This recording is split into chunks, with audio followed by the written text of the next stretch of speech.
When I found 98 brand new houses worth $34 million sitting on land I'd owned for 30 years, that HOA Karen thought she'd pulled off the perfect heist. Too bad she just handed me the deed to her entire subdivision. Picture coming home to discover an entire neighborhood where your cattle used to graze. Families unpacking U-Hauls, kids chalking driveways, all on your property without permission. Victoria Ashworth had the audacity to serve me with a restraining order, claiming I was threatening families with surveying equipment. This woman stole my land, then painted me as the dangerous neighbor terrorizing innocent children. What she didn't know? My grandfather's 1924 contract means every house she built automatically became mine the moment they poured the first foundation. Soon she'd learn why you never steal from a land surveyor who's been documenting property theft for 40 years, especially when federal law is on your side. Before we dive in, what would you do if someone built 98 houses on your land? Drop your revenge fantasies below and tell me where you're watching from. My name's Ezekiel Thornfield. Friends call me Zeke, and I'm what you might call old-school Tennessee stubborn. At 67, I've spent 40 years as a land surveyor, walking property lines and settling boundary disputes across 3 counties. My grandfather left me 847 acres of prime rolling hills back in '94, along with a piece of advice. Boy, never trust a man who measures land without getting his boots muddy. The morning mist here in Millbrook County carries the sweet scent of honeysuckle mixed with diesel exhaust from the interstate. That's progress creeping into farm country, I suppose. Every dawn, I'd walk my fence lines with black coffee, listening to gravel crunch under my boots while checking for storm damage. The metallic taste of well water and the earthy smell of cattle reminded me this was real farming, not the suburban fantasy taking over Tennessee. My late wife Martha used to say I kept property records like other men collect baseball cards, obsessively and with pride that borders on insanity. When she passed 5 years ago, our 2 kids moved off to chase city dreams in Portland and Atlanta. Can't blame them for wanting more excitement than watching grass grow, but it left me rattling around a 1952 farmhouse with just my heritage cattle and memories. Enter Victoria Ashworth. Call me Vicky. The kind of woman who treats a clipboard like a nuclear weapon and speaks in passive-aggressive corporate speak that could make Gandhi throw punches.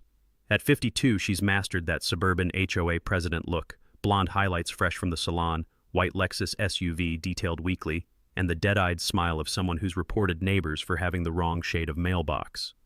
Vicky's married to Brad Ashworth, our town councilman, which around Sweetwater Springs means she thinks she's royalty. For 8 years, she had been circling my property like a buzzard, sending intermediaries with insulting offers for my unused pasture land. The smell of desperation was stronger than her department store perfume every time she showed up uninvited with another generous proposal. The real trouble started when I returned from a 3-week visit helping my daughter Sarah through a messy divorce in Oregon. I'd been looking forward to getting back to my quiet routine, coffee at sunrise, checking cattle, maybe fixing fence posts if I felt ambitious. You know, the kind of retirement that doesn't involve conference calls or HOA drama. But driving up my gravel driveway, something felt wrong. Instead of cattle lowing and meadowlarks singing, I heard the suburban symphony of lawnmowers humming and children shrieking, sounds that had no business being on my back 40 acres. I grabbed my surveying equipment and headed toward the noise, figuring maybe some kids were trespassing or a family had broken down near my property line. Walking through my pasture, the air carried unfamiliar scents of fresh asphalt and new lumber instead of wildflowers and creek water. What I found made my coffee mug slip from my hands and explode against a limestone rock. 98 pristine houses spread across my land like a suburban infection. Manicured lawns where my Angus cattle used to graze. A decorative stone entrance reading Heritage Meadows Estates, in script fancier than a wedding invitation.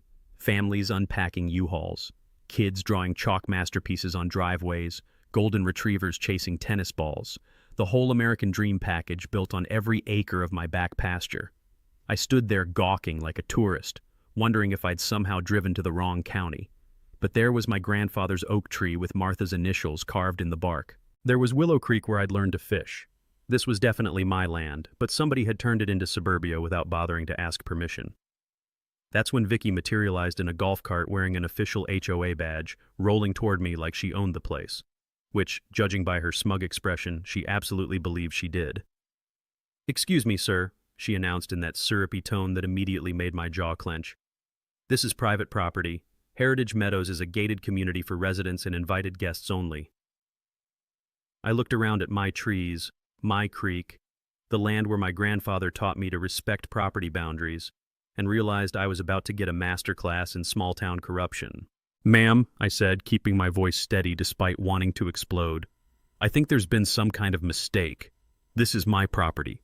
Has been since 1994. Vicky's laugh sounded like fingernails on a chalkboard. "Oh, honey, I'm afraid you're confused. The Heritage Meadows development was purchased legally from Millbrook Development Corporation 2 years ago." She pulled out a folder thick enough to choke a horse, flipping through pages with the confidence of someone who'd never been challenged. "See? Right here, 847 acres purchased for fair market value. I'm sure this is just a surveying error on your part."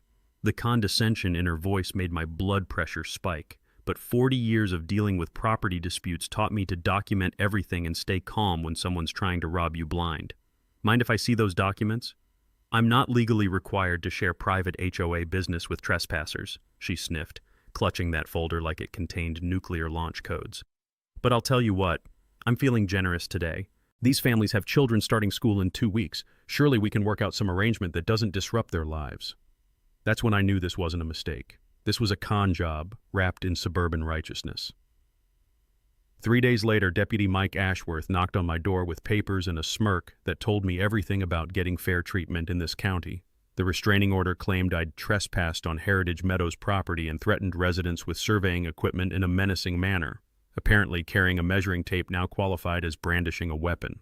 The order prohibited me from entering my own back 40, and Mike made sure to mention that violation meant jail time. Vicky wasn't done flexing her suburban warfare muscles. Within a week, every Heritage Meadows resident received a letter about the unstable former landowner who posed a potential safety risk to families and children. She organized a neighborhood safety committee that patrolled my property line with the dedication of border guards, snapping photos of me feeding my own cattle like I was running a meth lab. The social media assault came next. Vicky posted side-by-side photos on the Sweetwater Springs Facebook group, my weathered farmhouse versus the pristine subdivision, claiming my unkempt property was attracting vermin and lowering property values. The comment section exploded into digital warfare between locals who knew my family and newcomers who bought Vicky's performance hook, line, and sinker. But here's where 40 years of surveying experience pays dividends. While Vicky was busy playing victim online, I drove to the county courthouse and started pulling records. The filing fee for that supposed property transfer caught my eye immediately, $50 measly. Back in my early days surveying, I learned that Tennessee requires big property transfers to have notarized affidavits with multiple witnesses and filing fees that match the transaction size. This smelled fishier than week-old catfish. The real smoking gun was the notary stamp. Eleanor Hutchins had handled real estate closings for 3 decades, sweet old lady who made the best peach cobbler in the county. Problem was, Eleanor died 6 months before she allegedly notarized my property transfer. Unless she was signing documents from the great beyond, somebody had forged her stamp. I called my old surveyor buddy Clarence Bulldog McKenzie, who's forgotten more about property law than most lawyers ever learn. Bulldog spent 2 days with his GPS equipment walking every inch of my boundaries, spitting tobacco juice, and muttering about amateur hour fraud attempts. "Zeke," he finally said, "your property lines are accurate within 6 inches. That whole subdivision is sitting on your land like fleas on a hound dog." While I was building my case, Vicky escalated to psychological warfare. Sentinel Security Services started patrolling Heritage Meadows in golf carts with radio headsets, like my Angus cattle posed a terrorist threat. Then came the state licensing board complaint, claiming I was mentally declining and dangerous to public safety. Her evidence? Insisting on accessing my own property. The county piled on by threatening to condemn my farmhouse as a public nuisance. Apparently, 70 years of honest wear made my home an eyesore compared to the cookie-cutter McMansions squatting on my pasture. That evening, checking my fence line in the dying light, I noticed something that made my skin crawl. Security cameras hidden in my oak trees with cables snaking back toward Heritage Meadows. The acrid smell of electrical connections and fresh-cut plastic told the story. They'd been tapping into my power meter to run surveillance equipment.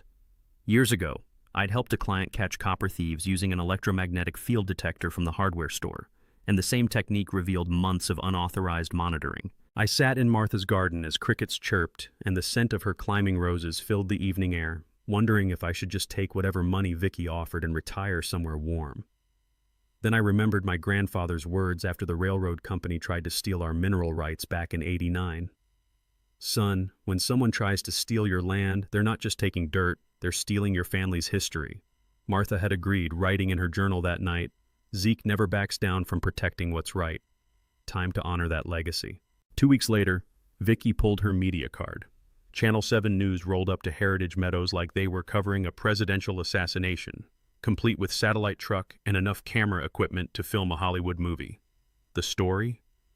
Elderly man's delusions threaten young families. They interviewed concerned mothers clutching designer babies, painted me as a confused hermit living in the past, and gave Vicky 5 uninterrupted minutes to perform her Oscar-worthy victim routine. "We just want to live peacefully," she sobbed, dabbing eyes with tissues that looked suspiciously dry. "It breaks my heart to see someone so confused, but we can't let one person's mental decline endanger our children." The segment made me look like the villain in a Lifetime movie about suburban terror. But while Vicky was busy winning Emmy Awards for fake crying, I was doing what surveyors do best, following paper trails and connecting dots. My property insurance got canceled the next morning. The letter claimed significant change in land usage voided my policy based on aerial photos showing residential development. Now here's something interesting I learned helping my neighbor Jim catch insurance fraud back in '03. Agents often use inside access to trigger cancellations, leaving victims vulnerable right before something unfortunate happens. Turns out little Vicky worked part-time for Mutual Trust Insurance, the same company that dropped me. She'd used her database access to sabotage my coverage, timing it perfectly with her legal assault. The legal system revealed its true face when Judge Harold Pemberton scheduled an emergency hearing. Pemberton golfed with Brad every Thursday and owned stock in 3 development companies. Conflict of interest wasn't in his vocabulary. My court-appointed attorney showed up smelling like bourbon and mispronounced my name twice before advising me to accept reality and negotiate. When I demanded a jury trial, they postponed indefinitely, probably hoping I'd die of old age first. Meanwhile, Vicky convinced Heritage Meadows families that their property values would crater if the crazy old man won. She created a defense fund and collected $50,000 for legal expenses. Funny how that money funded the Ashworth's European vacation. Brad's Facebook photos from Tuscany wine tours were quite educational. The residents organized car washes and bake sales, unknowingly funding their own exploitation with the enthusiasm of cult members. I wasn't sitting idle, though. Every conversation got recorded on my smartphone using an app Sarah installed, with timestamps and GPS coordinates that would hold up in federal court. Trail cameras went up around my property perimeter, all positioned legally, but capturing every bit of their harassment campaign. The intimidation escalated fast. Dead animals appeared on my porch, possums mostly, though someone upgraded to a raccoon that stank like week-old roadkill. Nails scattered across my driveway flattened my truck tires twice. Anonymous calls promised accidents happen to stubborn old men, always at 3 a.m. when the threat felt most real. They blocked access to my own mailbox, claiming it sat on Heritage Meadows easement property. Sentinel security guards threatened arrest if I collected my own mail. The irony of stealing mail while accusing me of trespassing wasn't lost on anyone with half a brain. That's when my guardian angel arrived wearing jeans and carrying a notebook. Ruby Morgan, investigative reporter for the Nashville Tribune, had moved to small-town Tennessee seeking peace after big city burnout. She approached me after watching Channel 7's Hatchet Job, her legal reporting instincts screaming that something stunk worse than my septic tank. "Mr. Thornfield," she said, "I've covered enough white-collar crime to recognize a con job. Mind if I examine your documentation?" Ruby spent 3 days independently reviewing public records, confirming my ownership and discovering Heritage Meadows marketing materials dated 2 years before the alleged purchase. Her experience covering financial fraud taught her that internet archives never lie. The Wayback Machine revealed deleted web pages showing development plans from 2021, proving premeditation. She uncovered Brad's sealed juvenile record for real estate fraud in Kentucky. Our town councilman had previous experience stealing property, just never attempted grand theft on this scale. The county escalated to eminent domain threats, claiming Heritage Meadows provided essential housing for community growth. They appraised my 847 acres at $80,000 agricultural value, ignoring the $12 million residential potential. Classic government theft: steal property for pennies, hand it to developer cronies for millions. My water well got contaminated overnight. Cattle started showing poisoning symptoms traced to Heritage Meadows storm drain runoff. The subdivision violated environmental regulations, leaching toxic construction materials into groundwater feeding my well and Willow Creek. Stress finally caught up with me. Hospital admission for chest pains, doctors recommending conflict reduction and assisted living. That's when Vicky revealed her true nature, visiting with crocodile tears and a $200,000 settlement offer. "Zeke," she whispered, leaning over my hospital bed like a vulture, "this could all disappear tomorrow. Think about your family. Is dirt really worth dying over?" Lying there with heart monitors beeping, antiseptic smell burning my nostrils, and IV needles pricking my arm, I realized this transcended property disputes. This was about stopping criminals who'd victimized an entire community while hiding behind suburban respectability. Time to fight back. Getting out of that hospital bed felt like waking up from a nightmare into a war zone. While I'd been playing invalid, Vicky and Brad had been busy cementing their theft with political maneuvering slick enough to make Vegas con artists jealous. Brad introduced an emergency city council resolution to annex Heritage Meadows into Sweetwater Springs city limits. A bureaucratic masterstroke that hit me like a brick to the skull. City jurisdiction would override county property laws, placing the subdivision under municipal control where Brad's influence ran deeper than a Tennessee sinkhole. They'd fast-tracked the vote for 10 days out, buried the notice in legal classifieds where only lawyers and land surveyors dare to tread. Ruby's investigation shifted into overdrive, uncovering document fraud that made Watergate look like amateur hour. Computer forensics revealed Brad's operation was playing copy and paste with notary stamps, stealing digital signatures from legitimate transactions like a teenager pirating movies. The Eleanor Hutchins forgery wasn't isolated. They'd been grave-robbing dead notaries' identities across 4 counties. Heritage Meadows families started receiving HOA special assessments that would make a loan shark blush. Vicky demanded thousands per household to fund the legal battle, threatening foreclosure for non-payment. She was literally extorting the people she'd supposedly protected, charging them premium prices to defend property they didn't legally own. The irony was thicker than Martha's cornbread. Residents paying to help steal their own money. Several families contacted me secretly, voices trembling over phone calls made after midnight when their children were asleep. They'd started questioning why their HOA queen needed BMW payments to fight one old man with a measuring tape. I hired an independent building inspector using Ruby's newspaper budget. Turns out journalistic integrity sometimes comes with funding for exposing corruption. What he found made my surveyor's soul weep. 47 major code violations, including houses built on wooden platforms over buried swampland without proper septic permits. The electrical systems violated county fire codes so badly that one spark could turn Heritage Meadows into a suburban bonfire. Vicky's desperation peaked when she tried bribing Dr. Stevens to declare me mentally incompetent. $20,000 to falsify dementia diagnosis and recommend guardianship proceedings. The good doctor recorded every word. She'd also hired some bottom-feeder private investigator to fabricate stories about my military service, claims so ridiculous that any veteran could debunk them between sips of coffee. The environmental revelation hit like lightning on a golf course. Ruby discovered Heritage Meadows was built over federally protected wetlands without EPA permits, violating more environmental laws than an oil spill. The original survey had been falsified by Brad's consulting company, claiming sensitive marsh habitat was non-significant grassland. They'd destroyed rare salamander breeding grounds, triggering Endangered Species Act violations, carrying $25,000 in daily fines, enough money to buy every house in the subdivision twice over. Danny Kowalski finally broke his silence after months of threats against his family.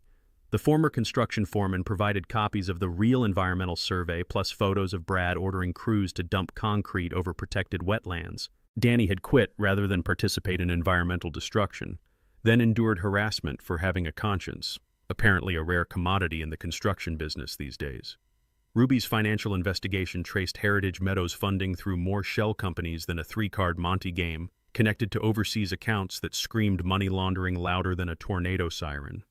The construction loans were secured using my property as collateral without my knowledge, creating fraud so blatant that bank executives would face federal conspiracy charges when this house of cards collapsed. The homeowner's awakening was brutal and swift. Property deeds were worthless, title insurance excluded contested land coverage, and families faced losing homes while still owing mortgages on houses they never legally owned.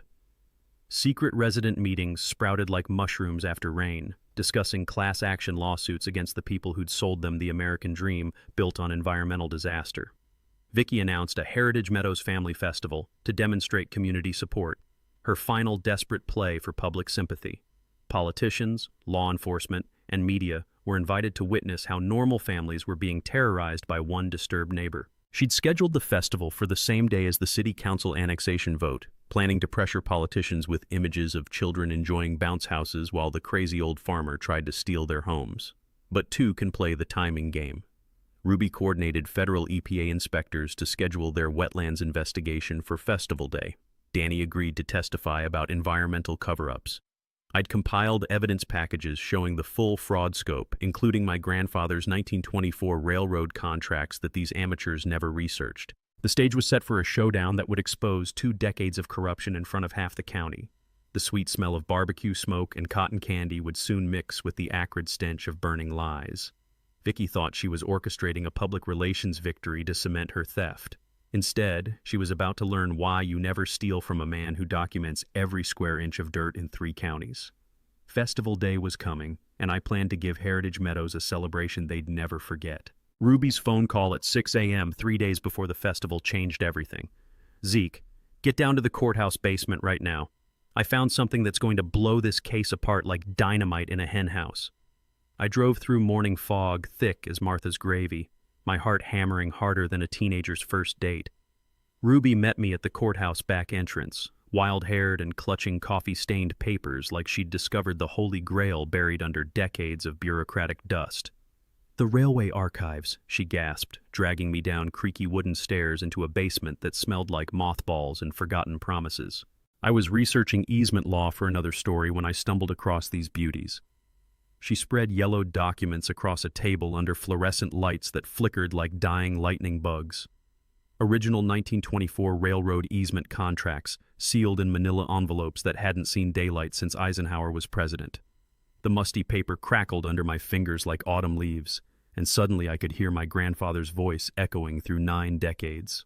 "Your grandfather was a stone-cold genius, Zeke. Look at Clause 7. My hands trembled, reading the faded typewriter text that would make modern lawyers weep with professional envy. Ezekiel Thornfield Sr. hadn't just negotiated mineral rights with Tennessee Central Railroad. He'd secured development protections stronger than Fort Knox. Any unauthorized structures built on Thornfield property would automatically transfer ownership to the family, along with every improvement, fixture, and blade of grass.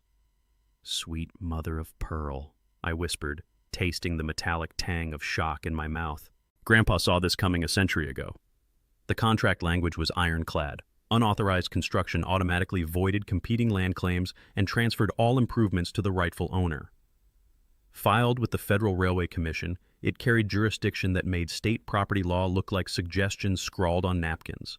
No county judge, city council, or HOA queen could touch these rights. They were protected by federal transportation law older than sliced bread. Ruby's detective work revealed the smoking gun. My property extended 200 feet beyond current survey markers, encompassing not just 98 houses, but Heritage Meadows clubhouse, swimming pool, tennis courts, and that precious 9-hole golf course where Brad played every weekend. Satellite imagery from 2019 showed boundary stakes mysteriously relocated during one of my Oregon visits. Total theft includes recreational facilities worth $8 million, Ruby calculated, spreading printouts like a Vegas dealer. Under your grandfather's contract, Vicky just handed you a $42 million gift wrapped in suburban stupidity. The beautiful irony made me laugh until tears ran down my cheeks. 98 houses at $350,000 each, plus amenities. All mine thanks to a contract these amateurs never researched. The 1924 agreement had no statute of limitations, meaning their fraud actually strengthened my position instead of threatening it. Ruby had traced Brad's connection to the Railway Historical Society, discovering he'd accessed these same documents 3 years ago through genealogy research. Email evidence revealed a detailed theft plan, knowing about the easement clause but gambling I'd never find the original contracts. He thought he could outsmart a family that's been documenting property rights since Warren G. Harding was president, Ruby chuckled. But he made one crucial miscalculation. The insurance implications were staggering. Heritage Meadows carried $50 million in fraudulent coverage based on false ownership documents. When this collapsed, insurance companies would face liability exposure bigger than their executive bonuses. Federal jurisdiction meant local corruption couldn't protect the Ashworths anymore. U.S. Marshals would enforce the 1924 contract with authority that made county sheriffs look like mall security guards. The strategic advantage was overwhelming. I didn't need to prove ownership because Grandpa's contract automatically granted it. Vicky's festival would become her public execution, and she was about to hand me the rope while the cameras rolled. Ruby's kitchen table disappeared under an avalanche of legal documents, maps, laptops, and enough coffee cups to fuel a NASA launch. The sweet aroma of her homemade blueberry muffins battled the acrid smell of printer ink as we plotted the downfall of Heritage Meadows' suburban empire. Martha would have loved this. Organized chaos with a righteous purpose. Marcus Webb arrived looking like federal justice in a tailored suit. This silver-haired prosecutor had spent 40 years sending white-collar criminals to prison, and his wire-rimmed glasses had witnessed more courtroom victories than a Kentucky Derby champion. He reviewed our evidence with surgical precision. Your grandfather's 1924 contract is tighter than bark on a tree, Marcus said, spreading the yellow documents like poker cards. I've prosecuted 12 railway easement cases. This language is so bulletproof it could stop a freight train. Dr. Sarah Lightfoot joined via video call, her EPA credentials adding environmental felonies to our growing list of charges. The wetlands damage assessment made my surveyor soul weep. $15 million to restore habitat that had taken centuries to develop naturally. The salamander species they destroyed is federally protected, Dr. Lightfoot explained, her voice carrying congressional testimony authority. Daily fines compound faster than a teenager's credit card debt. We're talking generational bankruptcy. Danny Kowalski arrived looking like a man who'd been carrying concrete guilt for months. The former construction foreman spread blueprints across Ruby's table, revealing engineering disasters that would make any builder's insurance agent faint. These houses are death traps on stilts, Danny said, his calloused finger tracing foundation plans. Brad ordered pressure-treated lumber instead of proper concrete pilings to save money. Families are living in expensive houseboats that don't know they're sinking yet. The gallows humor wasn't lost on anyone. Heritage Meadows residents were literally living above their problems.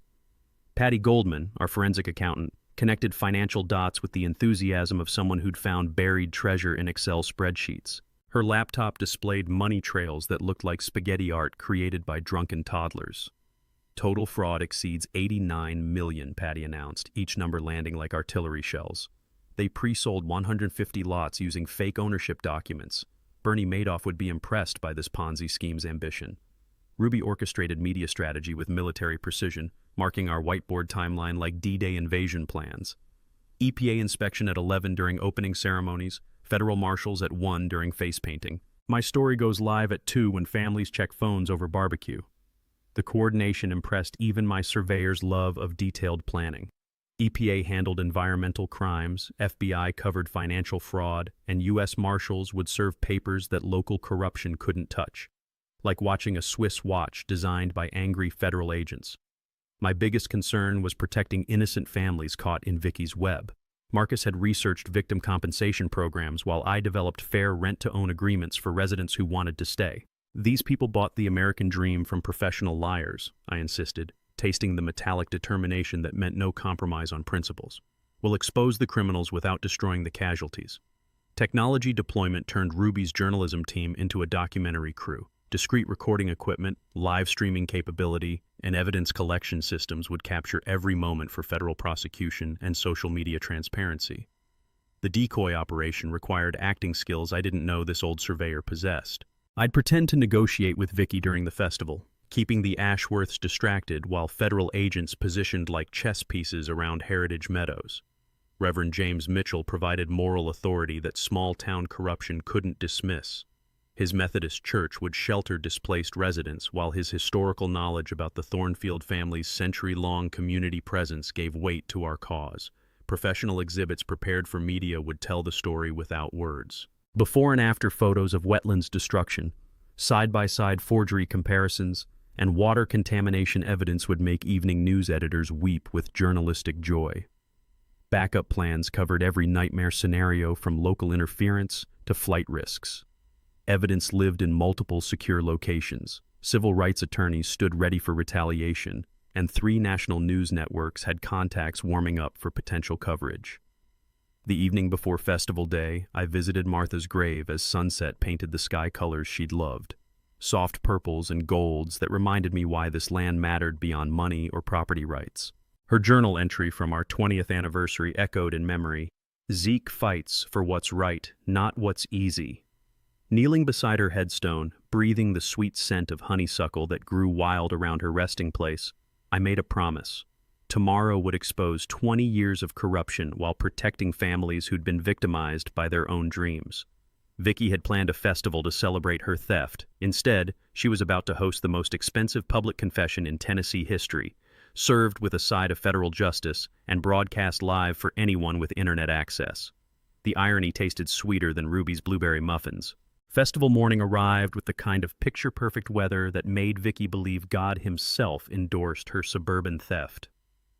Heritage Meadows sparkled like a movie set, decorated with enough balloons and banners to make Disney World jealous.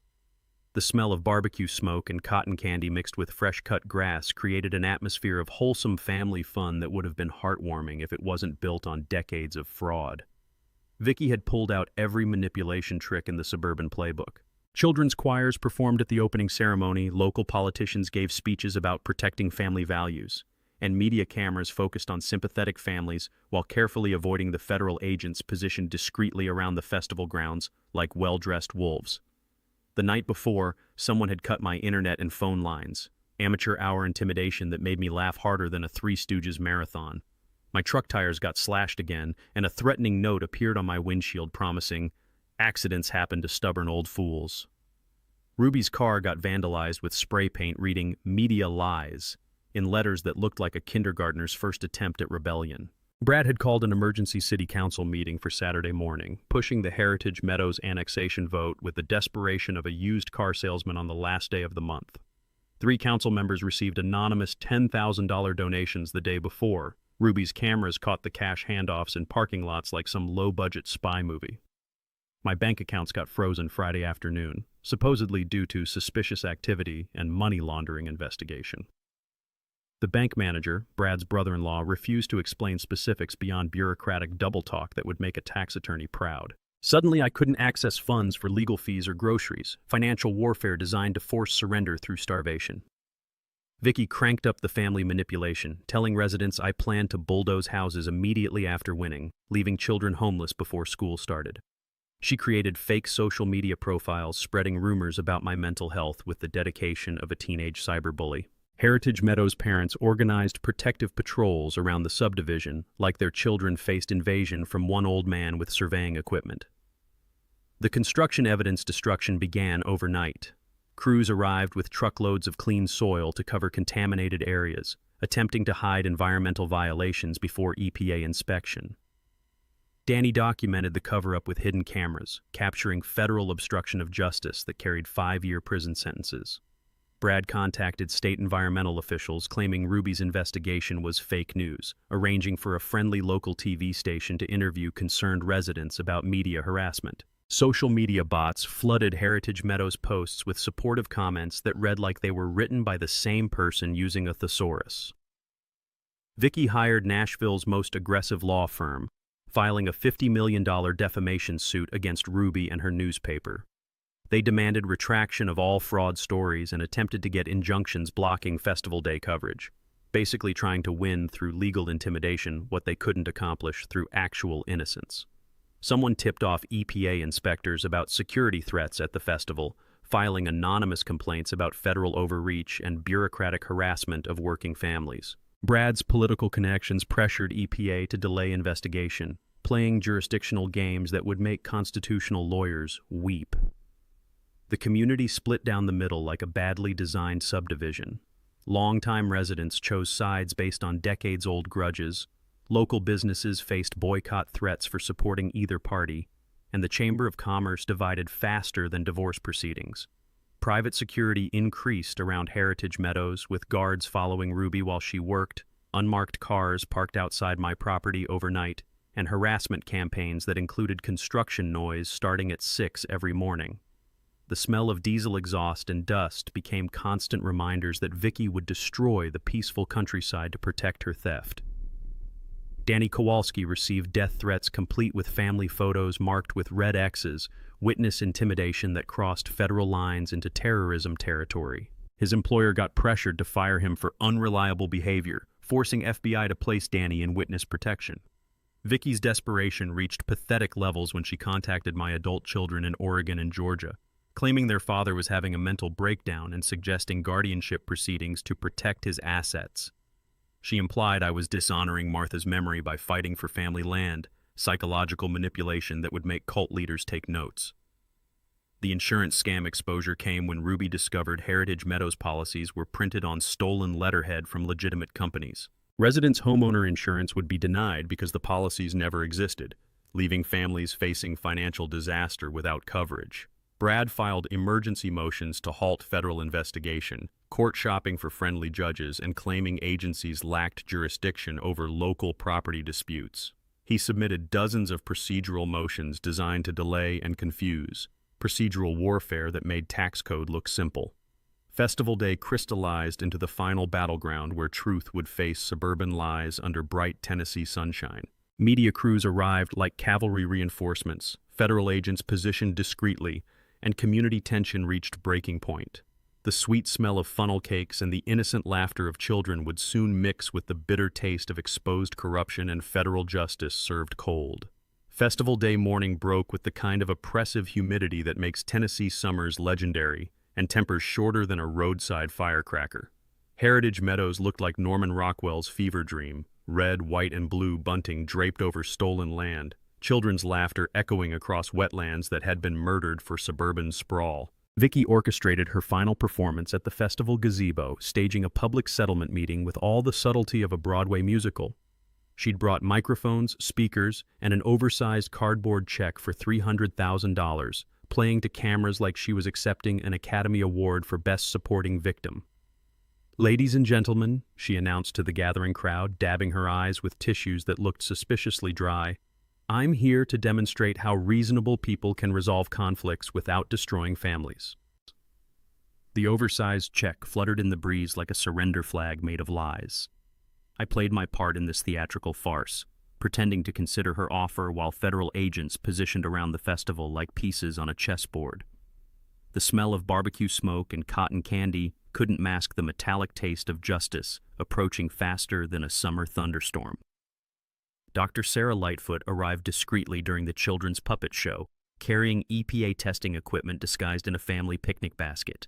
She began soil and water sampling around the festival area, discovering fresh concrete poured over wetlands overnight, evidence tampering that added federal obstruction charges to the growing list. Ruby's financial investigation had uncovered the international money laundering connection that morning. Heritage Meadows was funded through Russian shell companies connected to a real estate fraud ring operating in 12 states. Brad Ashworth wasn't just a small-town crook. He was connected to an international criminal enterprise that made local corruption look like shoplifting candy bars.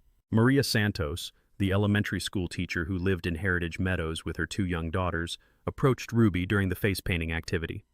Her hands trembled as she showed forged notary signatures on her deed, recognizing Brad's handwriting from his campaign materials. "I trusted them," Maria whispered, glancing nervously at her children getting butterfly designs painted on their cheeks. "They said we were buying our forever home, but everything was lies." Her courage would become the crack that shattered Vicky's facade of community protection. The media ambush came during the lunch hour when Brad arranged a surprise television interview to attack my credibility. Channel 7's cameras rolled as he portrayed me as a confused elderly man endangering innocent families, with delusions about property ownership that threatened children's safety. The interview was interrupted by federal marshals serving arrest warrants live on television. Brad's face transformed from smug confidence to panic faster than a teenager caught shoplifting as handcuffs clicked around his wrists during the broadcast. His protests about deep state conspiracies and government overreach played perfectly for evening news sound bites. Vicky's meltdown began when she realized Brad's arrest exposed their entire conspiracy.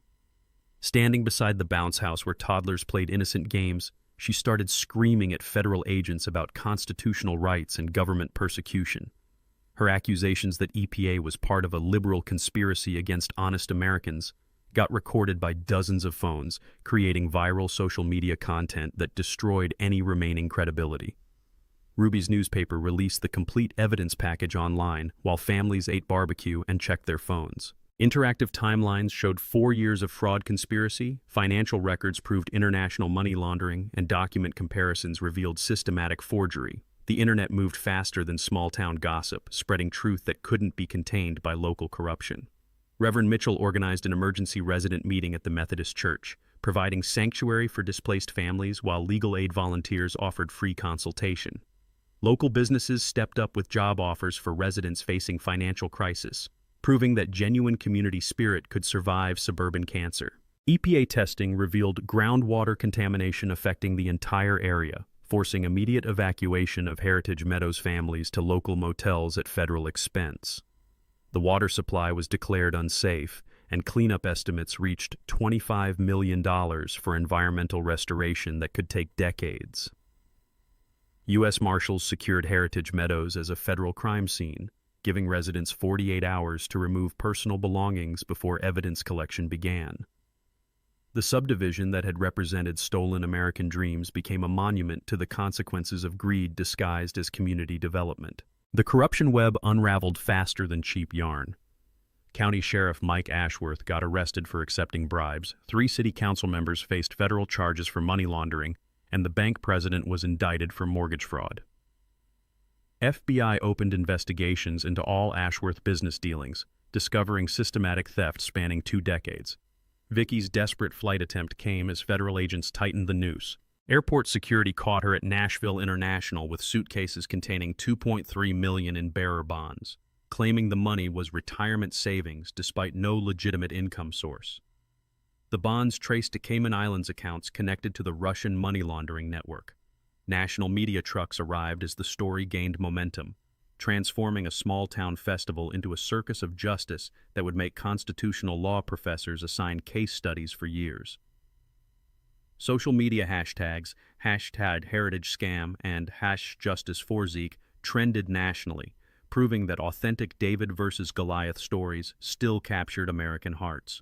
The stage was set for public confrontation that would expose decades of corruption while the cameras rolled. The festival gazebo transformed into an impromptu courthouse as federal agents, media crews, and half the county gathered for a showdown that would make Wild West historians jealous. The sweet smell of funnel cakes mixed with the acrid tension of exposed corruption, while children's laughter provided an innocent soundtrack to the collapse of Heritage Meadows' criminal empire. I stepped to the microphone wearing my grandfather's surveyor compass around my neck like a talisman, holding the original 1924 railroad easement document that would change everything. My voice carried across the crowd without amplification. 40 years of calling property boundaries had taught me how to project authority. "Ladies and gentlemen," I began, looking directly at Vicky, who stood frozen like a deer in headlights. "I'm here to set the record straight about my family's land and the criminals who thought they could steal it." The crowd fell silent except for the distant hum of federal agents' radios and the flutter of evidence papers in the Tennessee breeze. I read key passages from my grandfather's contract aloud, explaining how the 1924 railroad easement automatically transferred ownership of any unauthorized construction to the Thornfield family. "Every house, every streetlight, every blade of grass in Heritage Meadows belongs to me under federal law," I announced, holding up the yellowed document like Moses presenting the 10 Commandments. My grandfather was smart enough to protect our family from exactly this kind of theft. Vicky pushed through the crowd like a woman possessed, grabbing the microphone with the desperation of someone watching their empire crumble in real time. "This is all lies and fake documents," she screamed, her carefully maintained suburban composure finally cracking like cheap veneer. "These people are part of a conspiracy against working families." That's when U.S. Attorney Marcus Webb stepped forward with arrest warrants, his federal authority cutting through local corruption like a hot knife through butter. The crowd watched in stunned silence as he read charges against Victoria Ashworth, 47 counts including fraud, money laundering, environmental crimes, and conspiracy to commit theft. "You have the right to remain silent," Marcus said as federal marshals placed handcuffs on Vicky's wrists. Her perfectly manicured hands looked almost fragile in the metal restraints, a fitting symbol of how delicate her criminal enterprise had always been. Heritage Meadows residents reacted with confusion and anger that split the crowd faster than a lightning strike. Maria Santos stepped forward to speak for families who'd been victimized by their own American dream. "We just wanted homes for our children," she said, her voice trembling with emotion and betrayal. "We didn't know about any fraud. We trusted these people with our life savings." Some residents turned their anger toward Vicky, finally understanding how thoroughly they'd been manipulated, while others defended her out of desperate hope that their property investments weren't worthless. The community division was painful to watch. Good people torn apart by criminals who'd hidden behind suburban respectability. I took the microphone back, addressing the confused families with the compassion Martha had taught me. "You folks are victims too. This isn't your fault. We'll work together to make this right. I'm offering fair rent-to-own agreements for anyone who wants to stay while we sort out the legal mess." Dr. Sarah Lightfoot chose that moment to drop the environmental bombshell, presenting soil contamination findings that silenced even the most defensive residents. The subdivision was built over toxic waste from an old chemical plant, with groundwater contamination extending far beyond Heritage Meadows' boundaries. "All residents must evacuate immediately for health safety, Doctor," Lightfoot announced, her EPA authority brooking no argument. "The water supply is contaminated and the soil contains chemicals that pose serious health risks, especially to children." The media feeding frenzy exploded as reporters fired questions faster than an auctioneer's chant. How did county officials miss such obvious fraud? What's the total financial damage to victims? Will this lead to federal oversight of rural development? The story was becoming a national symbol of small-town corruption and environmental destruction. County Sheriff Mike Ashworth arrived with backup officers, attempting to assert local authority over federal agents in a jurisdictional pissing contest that would have been funny if it wasn't so pathetic. He discovered he was also under investigation for accepting bribes when federal marshals handed him his own arrest warrant. Ruby stepped forward to provide context for the gathered media, explaining how her investigation had uncovered a conspiracy spanning 4 years and multiple states. She credited Danny Kowalski's courage in exposing construction fraud and environmental cover-ups that endangered public health. The mic drop moment came when I pulled out my surveyor's measuring tape and walked to the property line, demonstrating exactly where Heritage Meadows sat on Thornfield land. "This tape measure doesn't lie, unlike some people," I said, looking directly at Vicky, who was being loaded into a federal transport vehicle. From the back of the police car, Vicky screamed her final outburst. "These people don't deserve nice homes anyway!" The racial slurs that followed, directed at Hispanic families in the crowd, revealed the true character behind her suburban mask and confirmed the discriminatory motives Ruby had suspected all along. Festival Day had become a public execution of corruption, broadcast live across social media and picked up by national news networks. Justice served cold with a side of environmental protection, all witnessed by half of Tennessee. 6 months later, Heritage Meadows stood like a suburban ghost town, yellow EPA tape fluttering in the Tennessee breeze where manicured lawns once spread their artificial perfection. The sweet scent of honeysuckle had returned, mixing with morning dew and the earthy smell of healthy soil as nature reclaimed stolen land. My cattle grazed peacefully where cookie-cutter McMansions once squatted like architectural tumors, proving that good land always outlasts bad ideas. The legal aftermath delivered justice with federal efficiency that would make Martha smile from heaven. Vicky Ashworth got 15 years in federal prison. Apparently, orange jumpsuits don't come with HOA badges. Brad received 20 years for racketeering, while Sheriff Mike Ashworth and 3 city council members earned 5-year vacations, courtesy of the federal penitentiary system. New oversight requirements mean future property thieves will need better lawyers and bigger bribes. 23 Heritage Meadows families accepted my rent-to-own offers, building sustainable homes on properly zoned land that respected environmental regulations and actual property rights. Maria Santos became our community liaison, her children now playing in clean streams where toxic runoff once flowed. Watching kids catch salamanders in restored wetlands reminded me why we fought so hard. The Thornfield Foundation launched with $20 million from the property windfall, funding scholarships for first-generation college students who understand that honest work beats suburban scheming every time. The Martha Thornfield Memorial Library anchors Sweetwater Springs downtown, offering free legal aid clinics that help property owners protect themselves from corporate predators with clipboards and fake smiles. 400 acres became the Thornfield Wildlife Sanctuary, protecting endangered salamanders and wetlands that educate future generations about environmental stewardship. The Climate Research Station attracts scientists from 3 universities, proving conservation and education create more jobs than fraudulent development ever could. Ruby's Pulitzer Prize launched her Washington Post career, but she returns annually for our Thornfield Heritage Festival. Her Emmy-winning documentary about Heritage Meadows became required viewing in journalism schools, teaching students that good reporting can literally save communities from destruction. Danny Kowalski testified before Congress about construction corruption, strengthening whistleblower protections that bear his name. His environmental restoration company employs other workers who chose conscience over corporate pressure. Turns out honesty pays better than fraud, with significantly less risk of federal prosecution. The national impact exceeded our expectations. FBI investigations uncovered similar schemes in 47 communities, shutting down $2.3 billion in fraudulent developments. Congressional task forces created federal property verification requirements that protect families from professional thieves masquerading as community developers. I teach surveying at the community college now, sharing 40 years of experience with students who will protect the next generation from boundary disputes and property fraud. Key lesson: accurate measurements and honest documentation built America. Everything else is just expensive decoration.